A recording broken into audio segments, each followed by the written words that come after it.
Merci infiniment de nous retrouver, Monsieur Shimon Peres. Merci d'être avec nous pour TV5, ministre évidemment des Affaires étrangères d'Israël, en visite en France. 24 heures très intenses. Vous rencontrez le Premier ministre, rencontre à l'Élysée, rencontre à l'Assemblée nationale. Qu'est-ce que vous venez dire dans une période aussi cruciale où j'allais presque vous donner un chiffre, presque 1000 morts depuis le début de l'intifada en septembre 2000? Il faut évidemment arrêter l'intifada. Et je pense que l'Europe et la France peuvent jouer un rôle important. Je pense qu'Arafat cherche la légitimité européenne. Et le grand problème aujourd'hui avec Arafat, ce n'est pas son déclaration, pas peut-être son position, mais le fait qu'il ne réalisait pas son promesse. À mon avis, Arafat peut jouer un rôle vraiment crucial pour achever un cessez-le-feu.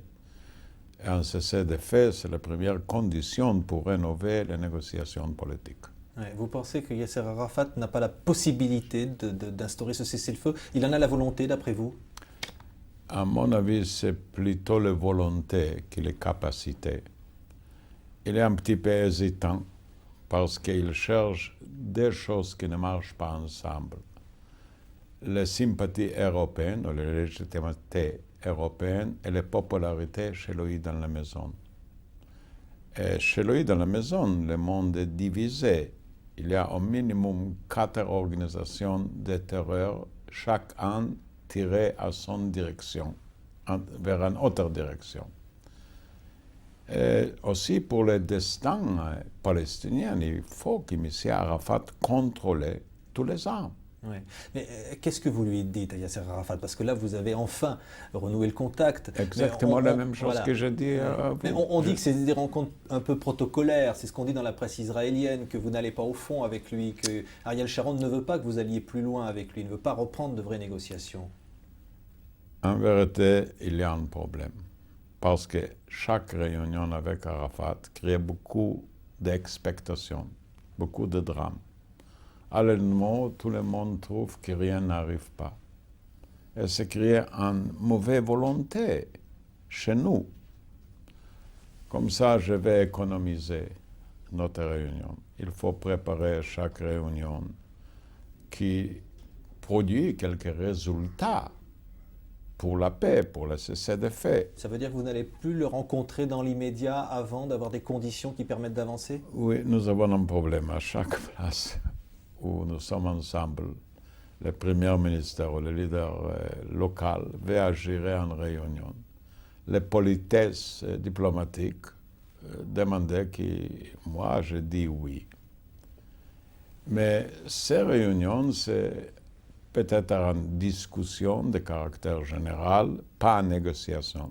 Parce que les négociations, comme je dis, il faut préparer avec beaucoup d'attention. Ouais. Alors, Monsieur Peres, on dit, Ariel Sharon a dit que les discussions sont ouvertes avec vous concernant un nouveau processus de paix, de nouvelles propositions. Est-ce que vous êtes en mesure de nous dire, par exemple, est-ce que vous allez proposer la création d'un État palestinien? Sur cette question, je peux répondre oui, parce que Sharon est pour un pays palestinien indépendant et moi aussi. Il y a beaucoup d'autres détails que nous travaillons pour arriver vers un accord. Nous avons commencé notre discussion, nous n'avons pas terminé. Je ne vais pas entrer dans tous les détails de notre discussion. Mais sur la question que vous avez posée, je peux dire oui. Est-ce que, sur les conditions de négociation avec les Palestiniens, est-ce qu'on s'en tient au rapport Mitchell qui dit pas de discussion avant un arrêt total des violences, ou est-ce qu'il faut négocier malgré tout? Est-ce qu'il faut sans attendre? Nous pensions que le dossier, le Mitchell, est la seule qui existe. Il faut travailler tout le temps dans le cadre de ce document qui a été accepté par les Palestiniens, par nous, qui a été soutenu par le reste du monde, si vous voulez. Chaque essai de partie de ce document va créer beaucoup de problèmes. Comme ça, c'est les lignes. Le premier chapitre dans ce document, c'est de fait. À mon avis, nous pouvons achever cela aussi. Si Arafat, en effet dans la réalité participer avec l'introduction de ce cessez-le-feu. Après, il y a un horizon politique dans le document de Michel même. Nous avons essayé, il faut dire la vérité, introduire un cessez-le-feu dans toutes les places à la même temps, mais ce ne marchait pas. Comme ça, nous avons commencé à introduire un cessez-le-feu local. Par exemple, dans la Cisjordanie, il y a 9 villes palestiniennes et nous travaillons ville après ville. Nous avons déjà, notre armée a quitté 5 villes. Et les conditions, c'est que les Palestiniens prenaient le contrôle pour la sécurité dans la situation vraie. Il reste encore 4 villes. Je pense que dans quelques jours, nous pouvons quitter aussi les 4 villes. Et si ça marche... Malgré que la violence s'y poursuive, malgré qu'il y ait encore eu des victimes à Naplouse, à Jénine. Nous sommes à Naplouse et à Jénine parce que nous n'avons pas achevé déjà le cessez-le-feu. Mais si nous achevons le cessez-le-feu avec les Palestiniens, nous allons quitter la place. Le cessez-le-feu aujourd'hui, par exemple, à Hebron, on garde là, de tranquillité. Et Bethléem, Beth Jalla, Jéricho, hier soir aussi Kalkilia.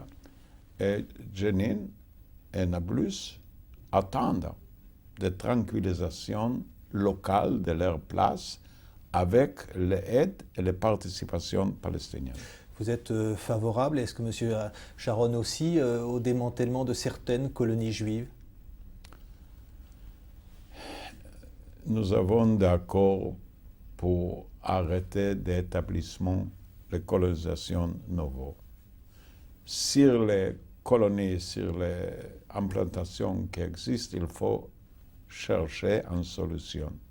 À Camp David, les Palestiniens et nous-mêmes, nous étions très près d'une solution, c'est-à-dire concerner toutes les implantations dans une place qui n'est pas trop grande. Et Israël va donner une autre place, une autre location pour les Palestiniens. Il y a les solutions, mais c'est dans le cadre de négociations politiques. Alors, Sharon a dit que Oslo avait été une erreur tragique. Je pense que les choses que Sharon dit, c'est une erreur. Je pense qu'Oslo était la vraie chose à faire.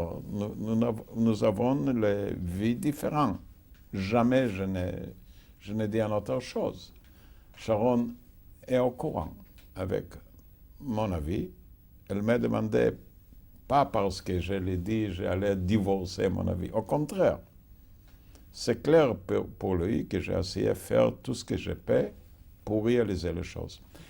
Il y a une chose que le monde ne comprend pas. Quand M. Rabin et moi-même, nous allons à Oslo, ce n'était pas à cause d'un besoin stratégique, une pression politique. Pour nous, c'était un choix moral. Nous, le monde juif, nous ne voulons pas contrôler la vie palestinienne. Nous ne voulons pas occuper leur terre. Notre vrai choix, qu'il aura un État palestinien libre, indépendant, avec un succès économique, pour nous un voisin qui est bien et fort, c'est-à-dire un rapport bien et fort avec cet voisin. Ouais. Les Européens ne disent pas autre chose, hein, surtout dans la situation internationale que nous connaissons, où Oussama Ben Laden qui se sert de cette crise avec les Palestiniens pour justifier de ces actes terroristes. Est-ce que tout ça ne rend pas la nécessité finalement d'une large entente, d'un nouveau processus de paix qui inclut la Russie, qui inclut... Il faut dire la vérité. Nous avons quitté le Sinaï. Nous avons retourné toute la terre, tout le eau, tout le pétrole aux Égyptiens sans aucun terror, sans aucune bombe. Nous ne sommes pas besoin de Ben Laden pour faire la paix. Nous avons fait la même chose avec les Jordaniens, sans Ben Laden, sans le terror. Nous avons offert les Palestiniens toute la terre aussi, sans aucun terror et sans aucun Ben Laden. Et le paradoxe, c'est que les choses qui arrêtaient les négociations, c'est le terreur. Et aussi, s'il y a une petite différence, restait une petite différence entre nous, les Palestiniens, c'est justifié assassiner 1000 et 1000 de femmes et des hommes. C'est justifié assassiner un jeune garçon à Jérusalem ou une jeune fille. C'est une histoire, c'est pas sérieux, c'est pas fondé. Je voudrais simplement vous rappeler ce que disait la fille de Yitzhak Rabin il y a quelques jours, pour le 6e anniversaire de son assassinat. La paix est notre seul pays et notre seul chemin. Pensez qu'aujourd'hui, les paroles d'Yitzhak Rabin sont toujours... Vous trouvez la même parole dans la Bible. Notre vie n'avait pas commencé il y a 10 ans. C'est il y a 3000 ans. Et c'était toujours notre préférence et notre prière. Ça n'était pas jamais changé. Merci, Monsieur Pérez, d'avoir répondu donc à nos questions pour TV5 à l'occasion de cette visite en France. Voilà, merci infiniment.